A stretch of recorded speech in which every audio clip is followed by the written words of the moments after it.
Hello students, in the last lecture we were discussing molecular orbital theory and we draw molecular orbital diagram of some molecules. Today we are going to continue this lecture. Today we are going to draw molecular orbital diagram of C2 molecule. तो C2 molecule जो है ये दो carbon के atom से बना है. Let us suppose these are Ca and Cb. Configuration क्या होता है कार्बन का? 1s2, 2s2, 2p2. तो हमारे पास तीन ऑर्बिटल्स हैं जिसमें इलेक्ट्रॉन प्रेजेंट है. ये तीनों ऑर्बिटल्स जो हैं इंटरमिक्स होंगे. So this is 1s orbital.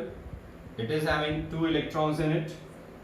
It intermix to form two molecular orbitals. One is bonding and another is anti-bonding. Bonding को बोलेंगे sigma 1s, anti-bonding is sigma star 1s. Next orbital is 2s orbital.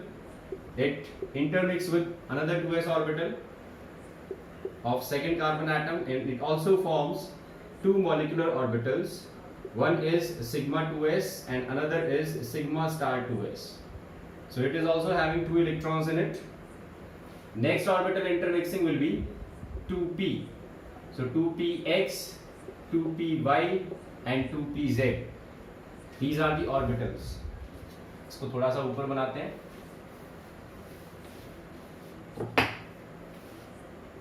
2p orbital, they intermix in this way.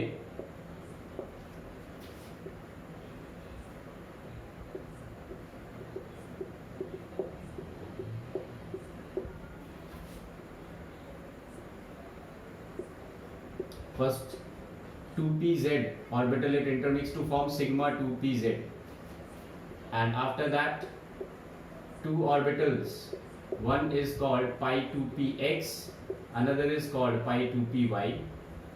They intermix to form these molecular orbitals.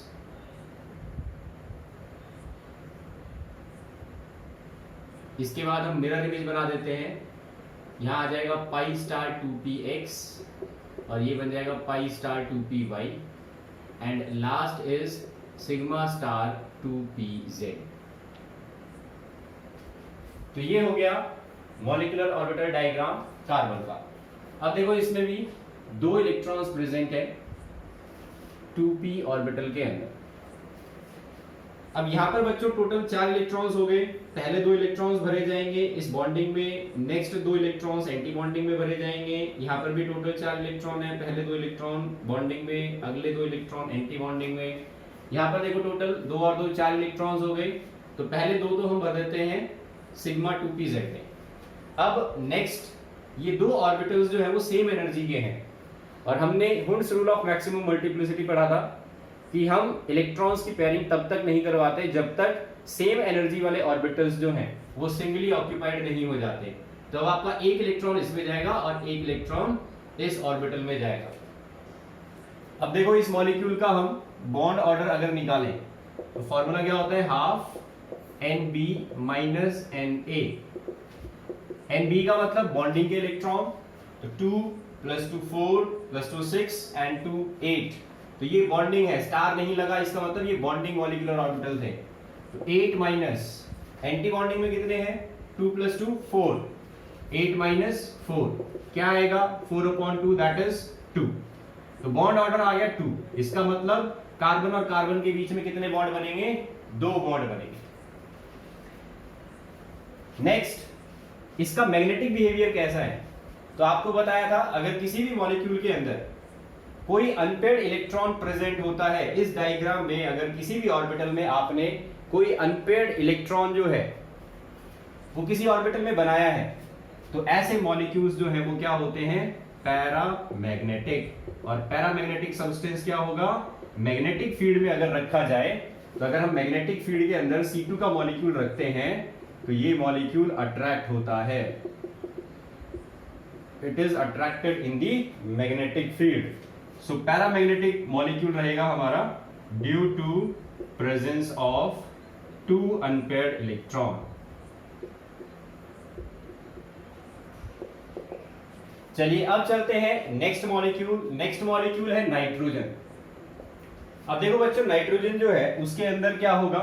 तो मैंने आपको जब postulates लिखवाए थे तब मैंने आपको ये बात नोट करवाई थी कि hydrogen, helium, lithium, beryllium, boron और कार्बन, इनके मॉलिक्यूल्स का जब मॉलिक्यूलर ऑर्बिटल डायग्राम बनाया जाता है तो सिग्मा 2pz नीचे होता है, पाई 2px और पाई 2py जो है वो ऊपर होते हैं।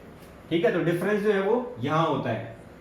तो इन सभी मॉलिक्यूल्स में हमने सिग्मा 2pz नीचे बनाया है, लेकिन नाइट्रोजन, ऑक्सीजन, फ्लोरीन और नियॉन, इन मॉलिक्यूल्स की अगर बात की जाए तो इनके केस में पाई 2px और पाई 2py ये एनर्जी में लो हो जाते हैं, दे बिकम्स लोअर इन एनर्जी। तो नाइट्रोजन का मॉलिक्यूल जब हम ड्रॉ करते हैं तो यहां पर डिफरेंस जो है वो यहां आ जाता है, ये ऑर्डर जो है वो चेंज हो जाता है। अब नीचे आ जाएगा पाई 2px और ऊपर चला जाएगा आपका सिग्मा 2pz। तो पाई 2px, पाई 2py नीचे आ जाते हैं नाइट्रोजन मॉलिक्यूल के अंदर, और इससे पहले के जो भी मॉलिक्यूल्स हैं कार्बन के मॉलिक्यूल तक, इन सब में सिग्मा 2pz नीचे रहता है। अब क्वेश्चन आता है कि ऐसा क्यों हुआ, सिग्मा 2pz ऊपर क्यों गया, पाई 2px और पाई 2py नीचे क्यों आ गए। तो ये डिफरेंस जो आया वो इस और इस ऑर्बिटल के एनर्जी गैप के अंदर आया। नाइट्रोजन, ऑक्सीजन, फ्लोरीन, इनका 2s और 2p ऑर्बिटल जो है उनका एनर्जी सेपरेशन या एनर्जी डिफरेंस ज्यादा नहीं है। ये पॉइंट मैं यहां पर आपको नोट करवा रहा हूं, energy difference of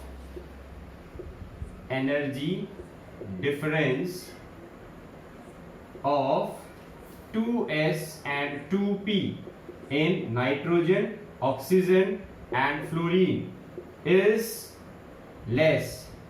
As a result, ये जो गैप हम बनाते हैं इस लेवल से और इस लेवल तक का गैप, इसको एनर्जी डिफरेंस बोलते हैं। ठीक है, दिस इज डेल्टा ई। ये गैप कम होता है इस वजह से ये ऑर्बिटल और ये जो सिग्मा 2pz है, अगर ये नीचे होता तो इन दोनों की सिमिलर सिमेट्री की वजह से इनमें रिपल्शन बढ़ जाता है। As a result the repulsion between sigma star 2s and sigma 2pz increase, और इस रिपल्शन की वजह से सिग्मा 2pz जो है वो ऊपर चला जाता है। ठीक है, ये तो नीचे जा नहीं सकता क्योंकि ये तो एंटी बॉन्डिंग है, एंटी बॉन्डिंग की एनर्जी जो है वो बॉन्डिंग से ज्यादा रहेगी। तो इस रिपल्शन की वजह से सेम सिमेट्री, यहां पर भी सिग्मा है, यहां पर भी सिग्मा है, तो सेम सिमेट्री की वजह से रिपल्शन बढ़ा और रिपल्शन की वजह से सिग्मा 2pz जो है वो ऊपर चला गया। तो नाइट्रोजन, ऑक्सीजन और फ्लोरीन के केस में 2s और 2p का एनर्जी डिफरेंस ज्यादा नहीं था। इस ज्यादा डिफरेंस नहीं होने की वजह से सिग्मा 2pz और सिग्मा स्टार 2s ज्यादा क्लोज आ जाते हैं। क्लोज आने की वजह से इनके बीच में रिपल्शन बढ़ता है क्योंकि इनकी सिमेट्री सेम है, और सिमेट्री सेम होने की वजह से सिग्मा 2pz की जो ऑर्डर है वो चेंज हो जाती है। तो इस रिपल्शन की वजह से ये ऑर्डर डिफरेंट हो जाता है इन मॉलिक्यूल्स में। तो ये पॉइंट जो है वो आप नोट कर लेना। अब हम इस डायग्राम जो है इसके अंदर इलेक्ट्रॉन्स की फिलिंग करते हैं। तो देखो बच्चों, नाइट्रोजन जो का मॉलिक्यूल होता है, इसमें नाइट्रोजन के एटम का कॉन्फ़िगरेशन क्या होता है, 1s2 2s2 2p3। तो p3 यहां पर एक और इलेक्ट्रॉन ड्रॉ कर दीजिए इन दोनों ऑर्बिटल्स के अंदर। अब देखो यहां पर कितने इलेक्ट्रॉन हो गए, 3 + 3 6। तो पहले एक इलेक्ट्रॉन इसमें भरना है, दूसरा इलेक्ट्रॉन इसमें भरा जाएगा, फिर तीसरा इलेक्ट्रॉन इसमें, चौथा इलेक्ट्रॉन इसमें। ये कंप्लीटली फिल हो गए। अब हम चलते हैं नेक्स्ट, 5th और 6th। तो ये हो गया नाइट्रोजन के मॉलिक्यूल का MOT डायग्राम। अब इसका बॉन्ड ऑर्डर जो है वो हम कैलकुलेट करते हैं। तो बॉन्ड ऑर्डर जो कैसे आएगा, वही फॉर्मूला यूज करेंगे, half NB minus NA। NB का मतलब number of electrons in bonding. तो 2 + 2 + 2 + 2 8 + 2 10। 10 minus 2 into 4, 10 minus 4 that is 6/2। क्या आया बॉन्ड ऑर्डर, 3। तो बॉन्ड ऑर्डर नाइट्रोजन का क्या आ जाता है 3। तो नाइट्रोजन और नाइट्रोजन के बीच में क्या होता है ट्रिपल बॉन्ड। अब देखो इसका मैग्नेटिक बिहेवियर कैसा रहेगा। इसको अगर मैग्नेटिक फील्ड में रखा जाए तो ये अट्रैक्ट होगा या रिपेल होगा। तो देखो यहां पर इस अरेंजमेंट में कोई भी अनपेयर्ड इलेक्ट्रॉन नहीं है। अनपेयर्ड इलेक्ट्रॉन नहीं है इसका मतलब ये डायामैग्नेटिक होगा। क्यों है डायामैग्नेटिक? कोई भी अनपेयर्ड इलेक्ट्रॉन नहीं है, नो अनपेयर्ड इलेक्ट्रॉन। तो ये आ गया बॉन्ड ऑर्डर और ये आ गया मैग्नेटिक बिहेवियर। चलो अब नेक्स्ट मॉलिक्यूल जो है उसका हम एमओटी डायग्राम बनाते हैं। नेक्स्ट मॉलिक्यूल दिया गया N2+, एक पॉजिटिव चार्ज लगा हुआ है इस मॉलिक्यूल के ऊपर। तो अब क्या हो जाएगा? तो देखो बच्चों, दो नाइट्रोजन के एटम है, एक नाइट्रोजन न्यूट्रल था, दूसरे नाइट्रोजन पे +1 चार्ज लगा दो, ये दोनों कंबाइन करेंगे तो क्या बनाएंगे N2+। तो मैं क्या कर रहा हूं, इस एटम में से एक इलेक्ट्रॉन कम कर रहा हूं। तो इसमें 3 इलेक्ट्रॉन है लेकिन इसके अंदर जो है वो 2 इलेक्ट्रॉन है 2p में। अब ये दोनों जब कंबाइन करते हैं तो 3 + 2 5 इलेक्ट्रॉन्स। तो 5 इलेक्ट्रॉन रहेंगे तो हमारे 4 इलेक्ट्रॉन तो नीचे बढ़ जाएंगे, 5वां इलेक्ट्रॉन यहां रहेगा। अब N2 पॉजिटिव जो है ये हो गई नाइट्रोजन गैस चार्ज, जिसको हम प्लाज्मा बोलते हैं। नाइट्रोजन गैस को अगर हम हाई टेम्परेचर के ऊपर ट्रीट करते हैं तो इसमें से इलेक्ट्रॉन्स जो है वो निकल जाते हैं और ये बन जाती है N2+। अब देखो इस N2+ का अगर हम बॉन्ड ऑर्डर निकालें तो बॉन्ड ऑर्डर क्या आएगा? नंबर ऑफ बॉन्डिंग इलेक्ट्रॉन देखो 2 + 2 4 + 2 6 8 and 1 9। तो यहां पर मॉलिक्यूल 9 बॉन्डिंग इलेक्ट्रॉन्स है। एंटी बॉन्डिंग कितने हैं? 2 + 2 4। तो 9 - 4 क्या आ जाता है 5 और 5/2 क्या होता है 2.5।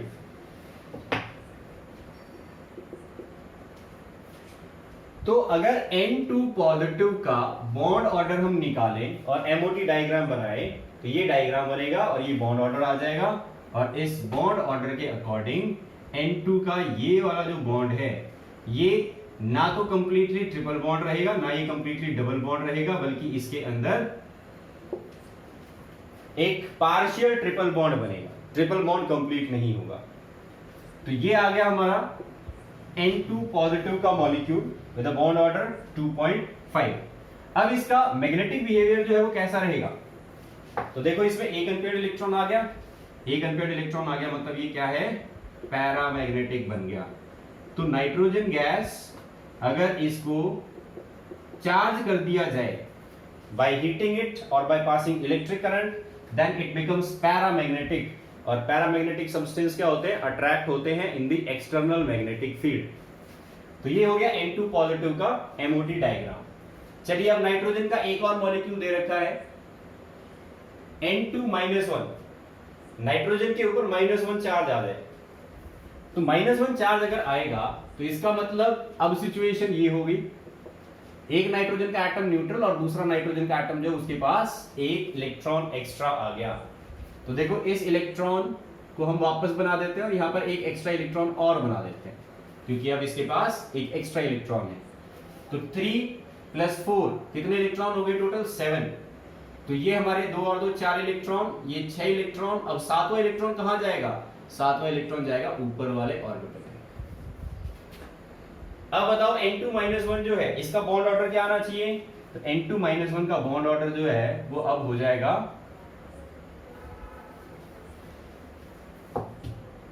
बॉन्डिंग इलेक्ट्रॉन काउंट करो 2 + 2 4 4 + 4 8 to 10। So 10 minus bonding anti bonding कितने हो गए 5 इलेक्ट्रॉन हो गए। तो 10 - 5/2 इज 5/2 दैट इज 2.5। तो देखो बॉन्ड ऑर्डर जो आ रहा है वो N2 पॉजिटिव का और N2 नेगेटिव का सेम आ रहा है। ठीक है, तो ये बॉन्ड ऑर्डर हमने निकाला N2-1 का। और ये मैग्नेटिक बिहेवियर कैसा शो करेगा? तो एक अनपेयर्ड इलेक्ट्रॉन है इस मॉलिक्यूल में, इस वजह से ये क्या रहेगा पैरामैग्नेटिक।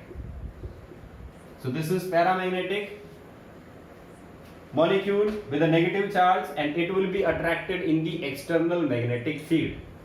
चलिए अब चलते हैं हम एक और नाइट्रोजन का मॉलिक्यूल जिसपे -2 चार्ज है। इसका अगर हम निकालें बॉन्ड ऑर्डर क्या होगा और एमओटी डायग्राम क्या होगा? तो देखो N2-2 इसका मतलब क्या हो गया? 2 नाइट्रोजन के एटम दोनों पे -1 चार्ज ये ऐड हो गए। तो दोनों पे -1 चार्ज है, तो भाई एक इलेक्ट्रॉन यहाँ पर एक्स्ट्रा आ गया।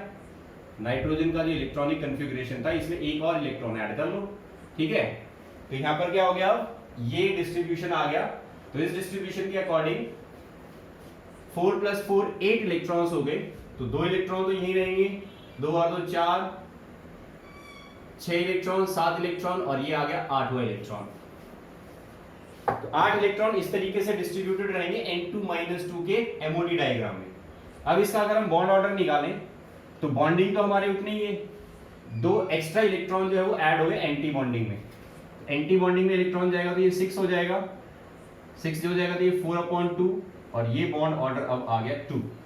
तो मतलब क्या हुआ, N2 - 1 की अगर बात की जाए तो N डबल बॉन्ड N -1 ये मॉलिक्यूल बनेगा, बॉन्ड ऑर्डर 2 रहेगा।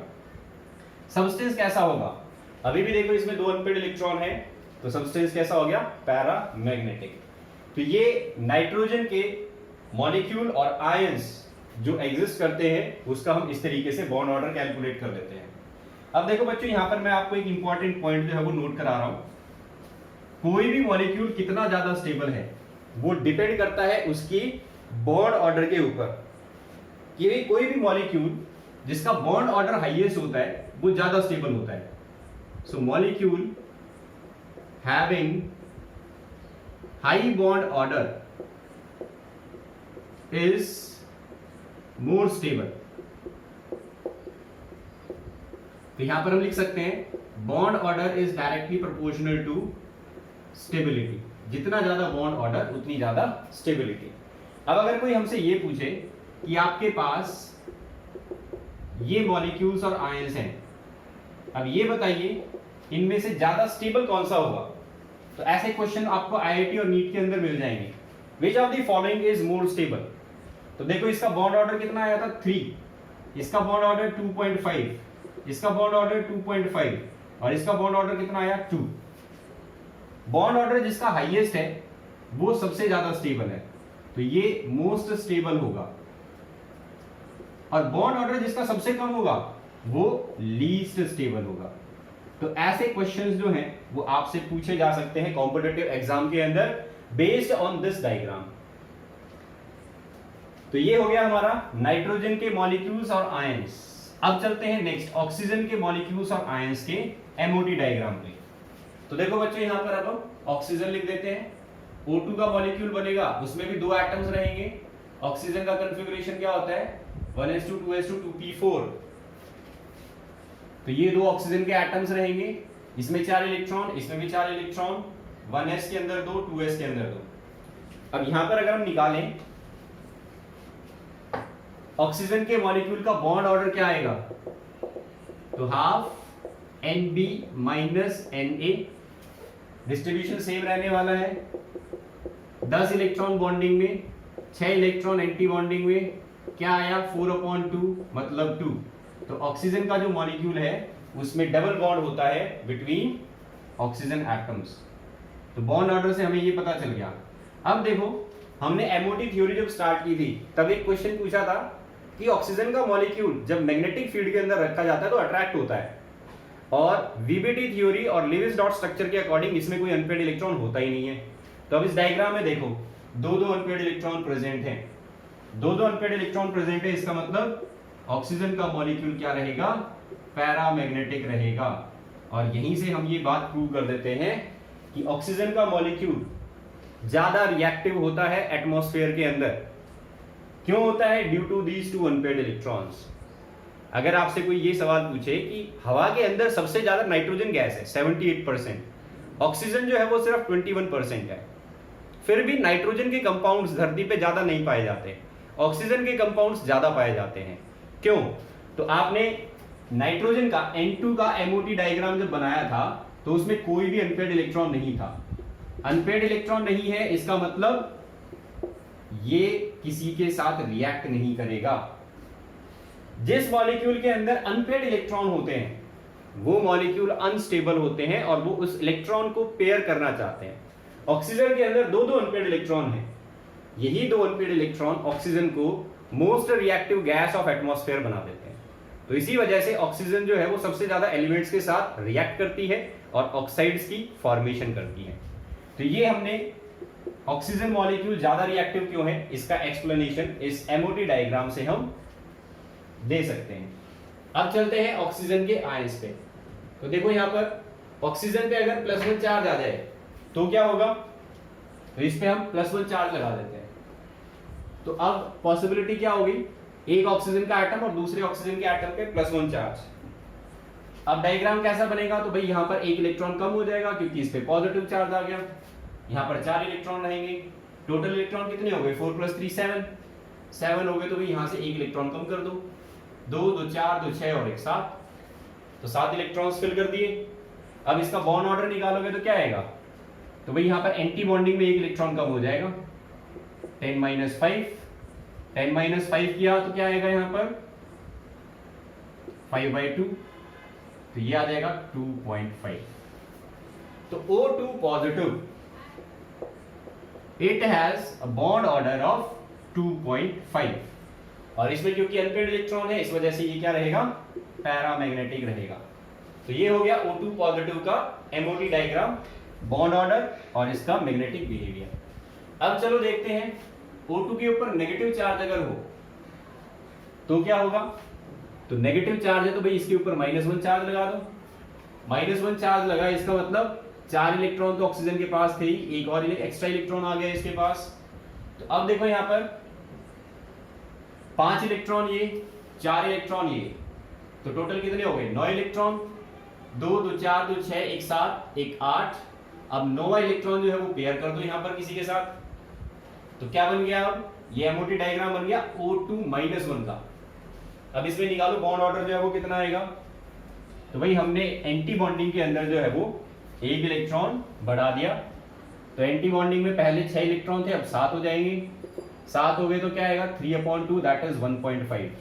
तो बॉन्ड ऑर्डर कितना हो गया O2 - 1 का 1.5, ये O2 - 1 का बॉन्ड ऑर्डर आया। अब देखो यहां पर एक अनपेयर्ड इलेक्ट्रॉन है तो ये भी क्या रहेगा, पैरामैग्नेटिक। तो ये हो गया O2 - 1 का एमओटी डायग्राम। नेक्स्ट चलते हैं, इस आयन को क्या बोला जाता है बच्चों, दिस इज कॉल्ड पर oxide ion, sorry super oxide ion, this is called super oxide ion. अब आते हैं पर ऑक्साइड आयन पे, जब इस पे चार्ज जो है वो -2 हो जाता है। तो -2 होने का मतलब एक नेगेटिव चार्ज एक ऑक्सीजन पे, एक नेगेटिव चार्ज एक ऑक्सीजन पे, तो यहां पर इसमें भी 5 इलेक्ट्रॉन हो जाएंगे और इसमें भी 5 इलेक्ट्रॉन हो जाएंगे। अब एमओटी डायग्राम में अगर इलेक्ट्रॉन्स फिल करोगे तो कितने हो गए टोटल, 10 इलेक्ट्रॉन, 2 2 4 2 6 2 8 और 2 10। तो ये हो गया एमओटी डायग्राम ऑफ O2 - 2। अब इसका अगर हम बॉन्ड ऑर्डर निकाले तो क्या आ जाएगा, इसमें एक इलेक्ट्रॉन और बढ़ा दो, 10 - 8 दैट इज 2, 2/2 इज 1। तो यहां पर हमें क्या देखने को मिलता है, एक सिंगल बॉन्ड प्रेजेंट होता है इस पर ऑक्साइड आयन में। अब ये क्या बोला जाएगा, -2 अगर चार्ज है तो इसको बोलेंगे पर ऑक्साइड आयन। तो पर ऑक्साइड आयन जो होता है उसमें सिंगल बॉन्ड होता है ऑक्सीजन ऑक्सीजन के बीच में। और ये मैग्नेटिक बिहेवियर कैसा शो करेगा, तो देखो यहां पर कोई अनपेयर्ड इलेक्ट्रॉन है, तो अनपेयर्ड इलेक्ट्रॉन नहीं है इस मॉलिक्यूल के अंदर, इसका मतलब ये डायामैग्नेटिक बिहेवियर शो करेगा। तो मैग्नेटिक फील्ड के अंदर पेरोक्साइड आयन जो है वो रिपेल होते हैं। अब यहां पर अगर हम कंपेयर करें नाइट्रोजन की तरह ही कि भाई ऑक्सीजन जो है इसके मॉलिक्यूल्स की अगर बात की जाए तो बॉन्ड ऑर्डर कितना आया और उसके अकॉर्डिंग जो है वो स्टेबिलिटी ज्यादा किसकी रहेगी, तो यहां पर आप ऐसे ही oxygen O2+, O2- and O2 इसका बॉन्ड ऑर्डर आया 2, इसका बॉन्ड ऑर्डर 2.5, इसका बॉन्ड ऑर्डर 1.5 और इसका बॉन्ड ऑर्डर 1। तो bond order is directly proportional to stability, जितना ज्यादा बॉन्ड ऑर्डर उतनी ज्यादा स्टेबिलिटी। तो सबसे ज्यादा स्टेबल कौन हो गया, O2+1, और सबसे कम स्टेबल कौन हो गया, लीस्ट स्टेबल O2-2। तो इस तरीके से हम ऑक्सीजन के मॉलिक्यूल और उसके आयंस की स्टेबिलिटी जो है वो बॉन्ड ऑर्डर से कैलकुलेट कर सकते हैं। तो ये हो जाता है बच्चों एमओटी डायग्राम ऑक्सीजन का। अब चलते हैं फ्लोरीन पे, F2 मॉलिक्यूल। F2 मॉलिक्यूल के केस में कॉन्फ़िगरेशन चेंज हो जाएगा। तो यहां पर देखो एक फ्लोरीन और ये दूसरा फ्लोरीन का एटम जो है ये आपस में कंबाइन करेंगे। कॉन्फ़िगरेशन क्या होता है 1s2 2s2 2p5, 5 इलेक्ट्रॉन इधर 5 इलेक्ट्रॉन इधर। एमओटी डायग्राम सेम यही रहेगा। इस डायग्राम के अकॉर्डिंग बॉन्ड ऑर्डर कितना आएगा, half Nb minus Na। Bonding में कितने इलेक्ट्रॉन है यहाँ पर 10 इलेक्ट्रॉन थे। एंटी बॉन्डिंग में कितने हैं 2 2 4 2 6 और 2 8 इलेक्ट्रॉन्स हैं। 10 माइनस 8 इज 2, 2/2 इज 1। तो बॉन्ड ऑर्डर क्या आ गया 1। इसका मतलब फ्लोरीन फ्लोरीन के बीच में क्या रहेगा सिंगल बॉन्ड। कोई अनपेयर्ड इलेक्ट्रॉन नहीं है इस मॉलिक्यूल के अंदर, अनपेयर्ड इलेक्ट्रॉन नहीं है, इसका मतलब डायमैग्नेटिक रहेगा ये molecule. So this molecule will be repelled in external magnetic field due to no unpaired electron. तो यहां पर हम एमओटी थ्योरी जो है वो कंप्लीट कर लेते हैं। इस तरीके से मॉलिक्यूलर ऑर्बिटल थ्योरी के अंदर जो है मॉलिक्यूल्स की फॉर्मेशन को एक्सप्लेन किया गया। इन्होंने इंटरमिक्सिंग करवाई एटॉमिक ऑर्बिटल्स की और फिर नए मॉलिक्यूलर ऑर्बिटल्स बनाए। ये जो नए मॉलिक्यूलर ऑर्बिटल्स होते हैं ये बिल्कुल उसी तरीके से फिल किए जाते हैं जैसे हमने एटॉमिक ऑर्बिटल्स को फिल किया था।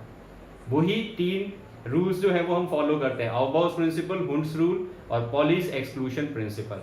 और इस तरीके से हम मॉलिक्यूल्स का मैग्नेटिक बिहेवियर, उनकी स्टेबिलिटी, उनकी बॉन्ड लेंथ ये एक्सप्लेन कर सकते हैं। एक क्वेश्चन पूछता हूं बच्चों आपसे इसी एमओटी डायग्राम के ऊपर बेस्ड। क्वेश्चन है ऑक्सीजन मॉलिक्यूल का।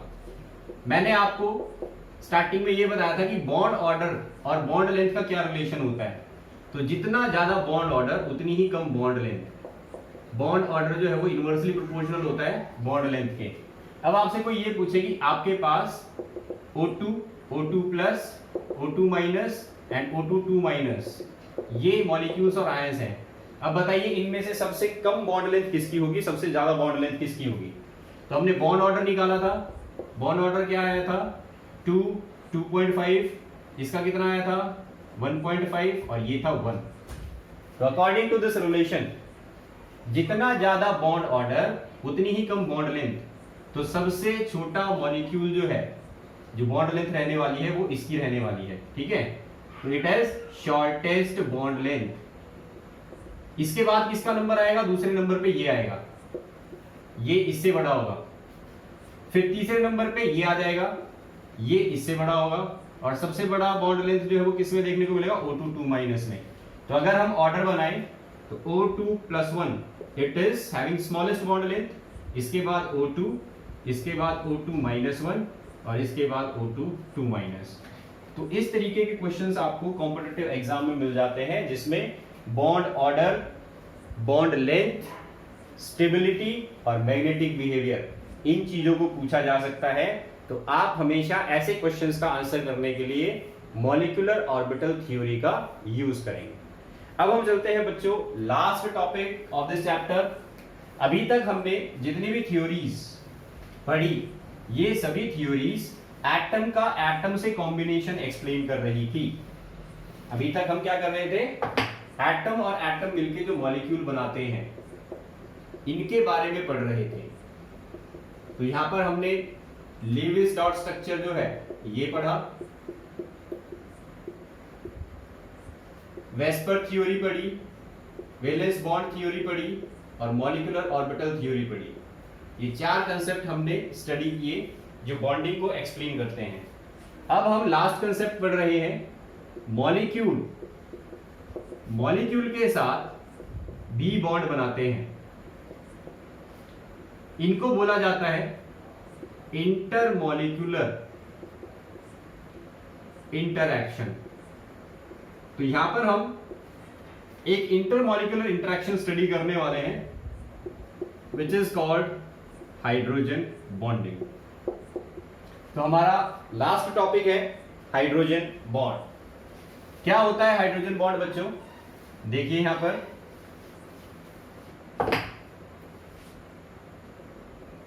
हाइड्रोजन बॉन्ड ये बॉन्ड देखा जाता है ऐसे मॉलिक्यूल्स में, it is found in the molecules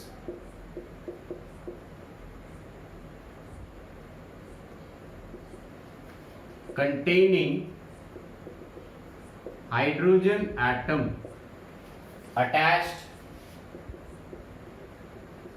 to a highly electronegative atom such as nitrogen, oxygen and fluorine। ये बॉन्ड आपको ऐसे मॉलिक्यूल्स में देखने को मिलेगा जिसमें हाइड्रोजन एटम जो है वो फ्लोरीन के साथ, या हाइड्रोजन एटम जो है ऑक्सीजन के साथ, या हाइड्रोजन एटम जो है नाइट्रोजन के साथ अटैच्ड होगा। तो मैंने यहां पर 3 मॉलिक्यूल्स लिखे जिसमें हाइड्रोजन एटम फ्लोरीन के साथ, ऑक्सीजन के साथ और नाइट्रोजन के साथ अटैच्ड है। तो इन मॉलिक्यूल्स में आपको ये बॉन्ड बनता हुआ मिलेगा मॉलिक्यूल्स के बीच में। कैसे बनता है आओ समझते हैं इस चीज को। एग्जांपल लेते हैं HF का। बच्चों हाइड्रोजन और फ्लोरीन में से ज्यादा इलेक्ट्रोनेगेटिव कौन होता है? Fluorine is more electronegative. तो ये क्या करेगा, इस शेयर्ड पेयर ऑफ इलेक्ट्रॉन को अपनी तरफ पुल करेगा, जिसकी वजह से ये इलेक्ट्रॉन पेयर फ्लोरीन की तरफ शिफ्ट होता है और इस मॉलिक्यूल के अंदर हाइड्रोजन पे डेल्टा पॉजिटिव और फ्लोरीन पे डेल्टा नेगेटिव चार्ज जो है वो डेवलप हो जाता है। अब क्योंकि फ्लोरीन जो था ये मोस्ट इलेक्ट्रोनेगेटिव एटम होता है पीरियोडिक टेबल का, इसका ये मतलब है कि ये सबसे ज्यादा डेल्टा पॉजिटिव चार्ज इंड्यूस करेगा हाइड्रोजन पे, इसकी वजह से ये पोलैरिटी इंड्यूस हो गई। तो ये HF का मॉलिक्यूल जब अपने जैसे ही किसी दूसरे HF के मॉलिक्यूल के सराउंडिंग में आता है जहां पर सेम सिचुएशन रहती है, तो ये डेल्टा पॉजिटिव वाला एंड इस डेल्टा नेगेटिव वाले एंड के साथ क्या होता है, अट्रैक्शन फील करता है। और क्योंकि यहाँ पर डेल्टा पॉजिटिव और डेल्टा नेगेटिव की वैल्यू बहुत ज्यादा है, इस वजह से ये अट्रैक्शन जो है ये इतना स्ट्रांग होता है कि इसको हम एक बॉन्ड की तरह मानते हैं और इस बॉन्ड को हमने क्या नाम दिया, हाइड्रोजन बॉन्ड। तो हाइड्रोजन बॉन्ड बेसिकली इस हाई पोलैरिटी की वजह से दो मॉलिक्यूल्स के बीच में फोर्स ऑफ अट्रैक्शन को बोला गया। तो this force of attraction which arises due to this high polarity in this molecule, इसको हम नाम देते हैं हाइड्रोजन बॉन्ड। तो नाइट्रोजन, ऑक्सीजन और फ्लोरीन ये साइज में सबसे छोटे होते हैं और इलेक्ट्रोनेगेटिविटी में सबसे ज्यादा होते हैं, ठीक है।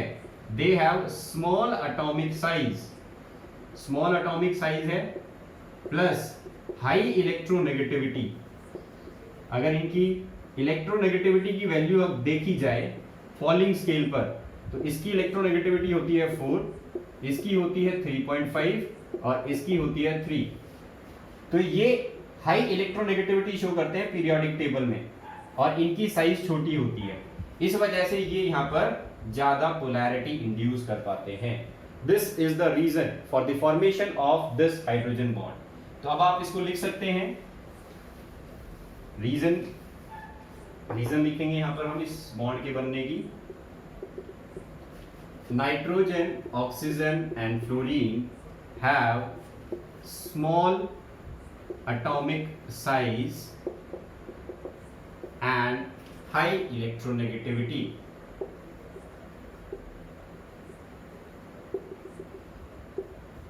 As a result, they induce maximum polarity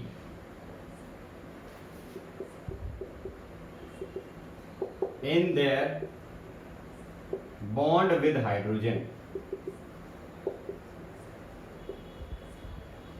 Full stop. Due to this high polarity, these molecules starts attracting neighboring molecule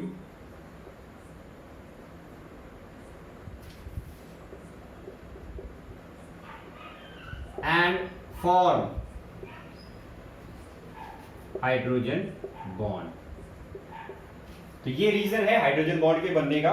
ये एटम जो है वो साइज में छोटे हैं और इलेक्ट्रोनेगेटिविटी इनकी ज्यादा है, तो ये ज्यादा पोलराइज कर देते हैं हाइड्रोजन के साथ अपने बॉन्ड को, और इसी पोलराइजेशन की वजह से ये मॉलिक्यूल जो है वो नेबरिंग एटम्स को अट्रैक्ट करने लग जाता है, और इसी अट्रैक्शन को हमने नाम दे दिया हाइड्रोजन बॉन्ड। तो हाइड्रोजन बॉन्ड को बच्चों डॉट से शो किया जाता है। ये कोवेलेंट बॉन्ड की तरह नहीं होता कि एक कंप्लीट बॉन्ड फॉर्मेशन बन रहा है या फिर इलेक्ट्रॉन्स की शेयरिंग हो रही है। ये जस्ट एक फोर्स ऑफ अट्रैक्शन है, और ये force of attraction ionic bond के जितना भी स्ट्रांग नहीं है। आयनिक बॉन्ड में तो क्या होता है, यहां नेगेटिव और यहां पॉजिटिव कंप्लीट चार्ज आ जाता है, लेकिन यहां पर हम क्या कर रहे हैं, डेल्टा नेगेटिव और डेल्टा पॉजिटिव पार्शियल चार्ज लगा रहे हैं। तो उतना ज्यादा तो ये आयनिक नहीं है, लेकिन स्टिल इसके अंदर जो है वो पोलैरिटी की वजह से फोर्स ऑफ अट्रैक्शन यहां पर है, और इसी को हम बोल रहे हैं हाइड्रोजन बॉन्ड। तो ये बन गया HF के मॉलिक्यूल्स के बीच में हाइड्रोजन बॉन्ड। अब वाटर का कैसे बनाएंगे, तो देखो यहां पर वाटर का मॉलिक्यूल हम बना देते हैं इस तरीके से। इसका बॉन्ड एंगल कितना होता है, 104 डिग्री। ये हाइड्रोजन जो है वो ऑक्सीजन के साथ बॉन्ड बनाएगा इस तरीके से। ये ऑक्सीजन किसी और वाटर मॉलिक्यूल के हाइड्रोजन के साथ बॉन्ड बनाएगा। तो अगर इस मॉलिक्यूल को देखा जाए तो हर एक मॉलिक्यूल जो है वो, अगर मैं इस एक मॉलिक्यूल को देखूं तो इसने 1, 2, 3 और 4 वाटर का एक मॉलिक्यूल 4 हाइड्रोजन बॉन्ड बनाता है अपने नेबरिंग मॉलिक्यूल्स के साथ, जबकि HF का एक मॉलिक्यूल 2 हाइड्रोजन बॉन्ड बनाता है अपने नेबरिंग मॉलिक्यूल्स के साथ। तो 2 मॉलिक्यूल्स के साथ हाइड्रोजन बॉन्ड बनाएगा HF का एक मॉलिक्यूल। वाटर जो है वो 4 मॉलिक्यूल्स के साथ बॉन्ड बनाएगा। अब अमोनिया का मॉलिक्यूल जो है वो भी इसी तरीके से हाइड्रोजन बॉन्ड बनाता है। तो नाइट्रोजन हाइड्रोजन हाइड्रोजन हाइड्रोजन, इसके सामने एक और अमोनिया का मॉलिक्यूल बना दो, ये हाइड्रोजन बॉन्ड बन गया। ये हाइड्रोजन भी बॉन्ड बनाएगा, ये हाइड्रोजन भी बॉन्ड बनाएगा, ये हाइड्रोजन भी बॉन्ड बनाएगा।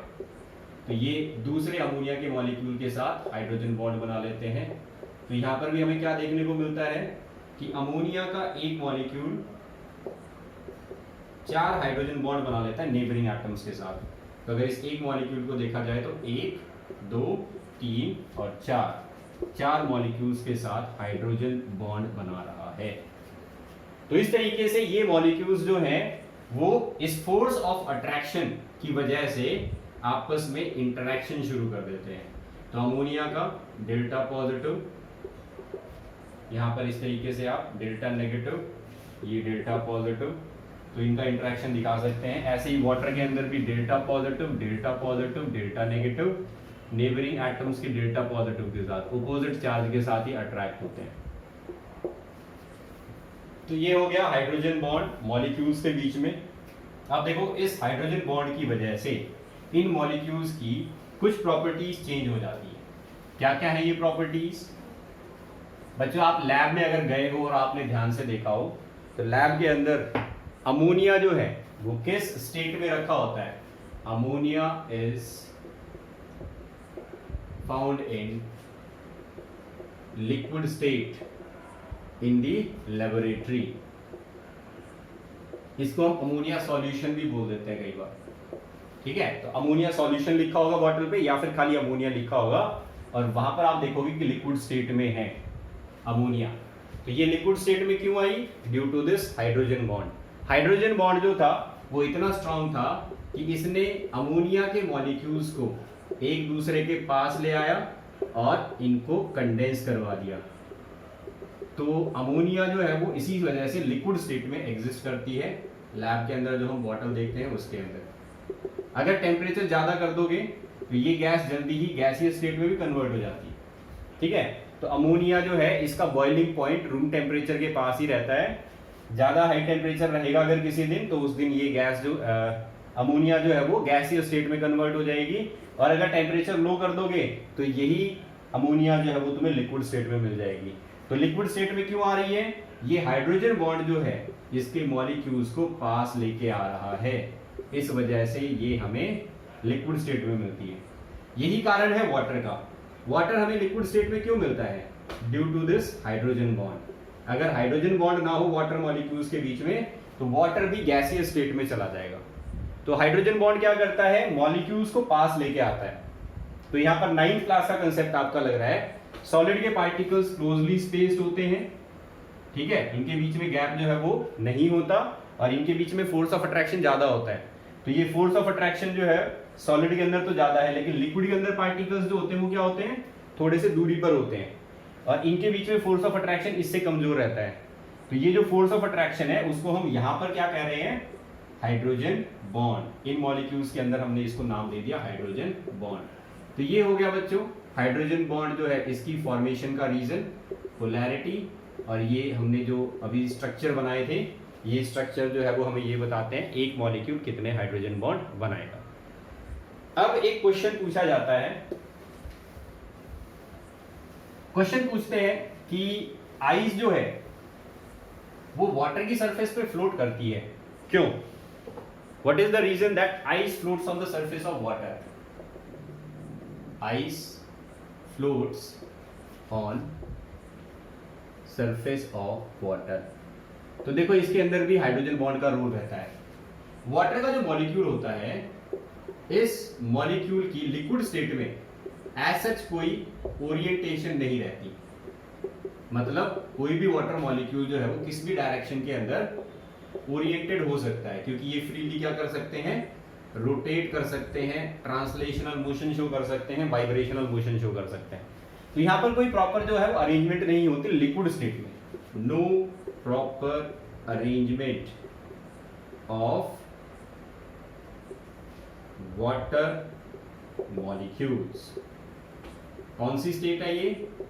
Liquid state. तो आपने पढ़ा होगा ना 9th क्लास में कि लिक्विड के अंदर पार्टिकल्स जो होते हैं उनकी पोजीशन फिक्स नहीं होती, दे कीप ऑन मूविंग। तो ये स्ट्रक्चर जो है, ये डायग्राम जो है वो हमें इसी की तरफ पॉइंट आउट कर रहा है कि यहाँ पर वाटर मॉलिक्यूल जो है वो कोई भी मॉलिक्यूल किसी भी डायरेक्शन में ओरिएंटेड हो सकता है, कोई प्रॉपर अरेंजमेंट नहीं होती, बस ये एक दूसरे के साथ हाइड्रोजन बॉन्ड से कनेक्टेड होते हैं। लेकिन यही वाटर जब लिक्विड स्टेट से सॉलिड स्टेट में जाता है, मतलब जब ये आइस बनता है, तो सॉलिड स्टेट में क्या होते हैं? Particles have fixed position. तो जब वाटर का मॉलिक्यूल जिसके बीच में हाइड्रोजन बॉन्ड बना हुआ है ये फिक्स पोजीशन लेगा तो इसका स्ट्रक्चर बच्चों ऐसा बन जाता है। इसको हम बोलते हैं cage like structure. This is called cage like structure.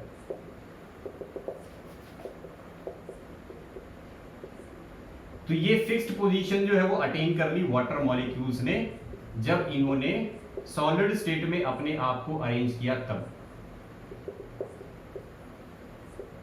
अब देखो यहां पर क्या हुआ, जब ये फिक्स्ड अरेंजमेंट इन्होंने अटेन की आइस की स्टेट में, तो अभी तक तो क्या था, इनके मॉलिक्यूल्स के बीच में स्पेस जो था वो उतना ज्यादा नहीं था, लेकिन यहां पर क्या हो गया, स्पेस बढ़ गया।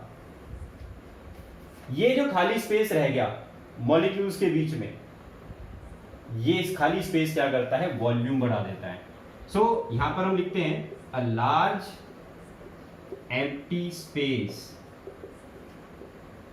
is present between molecules in this state, solid state, और इसी वजह से क्या हो जाती है, यहां पर वॉल्यूम बढ़ जाती है। तो यहां पर मैं लिख रहा हूं as a result volume increase. तो इसके बाद आप लिखेंगे यहां पर as a result volume increase, but since mass of water is same, तो भाई हमने फ्रीज ही तो किया है पानी को, लिक्विड स्टेट से हमने उसको सॉलिड स्टेट में कन्वर्ट किया है, हमने पानी और डाला नहीं है, तो पानी का मास तो उतना ही रहेगा जितना पहले था लिक्विड स्टेट में। हेंस डेंसिटी का फॉर्मूला क्या होता है, मास अपॉन वॉल्यूम। तो मास को चेंज नहीं कर रहे लेकिन वॉल्यूम को बढ़ा रहे हो, वॉल्यूम बढ़ेगी तो क्या हो जाएगी, density decreases, density decreases. Density कम हो गई, इसी वजह से आइस जो है वो फ्लोट करती है पानी की सरफेस पे। लिक्विड स्टेट में क्या होता है? In liquid state particles are not fixed and free to move. As a result, ये जो इंटरमॉलिक्यूलर स्पेस था, जो एम्प्टी स्पेस है, empty space is very less. Empty space कम होता है। एम्प्टी स्पेस कम रहेगा तो वॉल्यूम कम रहेगी, और वॉल्यूम कम रहेगी तो डेंसिटी ज्यादा रहेगी। तो लिक्विड स्टेट में पानी की डेंसिटी ज्यादा होती है आइस की स्टेट से, ठीक है। Hence density of water in liquid state is comparatively high. तो ये हो गया रीजन कि आइस जो है वो वाटर की सरफेस पे फ्लोट क्यों करती है, क्योंकि वाटर के मॉलिक्यूल्स जो है वो एक दूसरे के साथ हाइड्रोजन बॉन्ड बनाते हैं। हाइड्रोजन बॉन्ड इन मॉलिक्यूल्स को एक दूसरे से अलग नहीं होने देते। जब ये लिक्विड स्टेट में होते हैं तो मॉलिक्यूल्स जो है उनकी कोई प्रॉपर ओरिएंटेशन या उनकी कोई प्रॉपर पोजीशन नहीं होती। इस वजह से मॉलिक्यूल्स जो है वो, कोई भी मॉलिक्यूल जो है वो किसी भी जगह पर प्रेजेंट होता है, और इसी कारण से उनके बीच में स्पेस जो है वो कम रहता है। स्पेस कम रहेगा तो वॉल्यूम कम रहेगी, वॉल्यूम कम रहेगी तो डेंसिटी ज्यादा रहेगी। लेकिन जब उसी वाटर को हम फ्रीज करते हैं तो फ्रीज करने का मतलब है उसके पार्टिकल्स की, मतलब उसके मॉलिक्यूल्स की पोजीशन को फिक्स करना। और मॉलिक्यूल्स जब फिक्स हो जाते हैं तो वो अपने बीच में काफी खाली जगह छोड़ देते हैं, और यही जो खाली जगह है ये वॉल्यूम को बढ़ा देती है। वॉल्यूम बढ़ेगी तो डेंसिटी कम हो जाएगी। तो आइस जो होती है उसकी डेंसिटी कम हो जाती है due to the proper position attained by water molecule in ice. और यही कारण है जिसकी वजह से डेंसिटी आइस की कम हो जाती है, लिक्विड वाटर की ज्यादा रहती है। डेंसिटी कम हो जाएगी तो आइस जो है वो वाटर की सरफेस पे फ्लोट करने लग जाएगी। तो ये रीजन था इसका, जिसमें हाइड्रोजन बॉन्ड जो है वो एक रोल प्ले करता है मॉलिक्यूल्स को अरेंज करने में।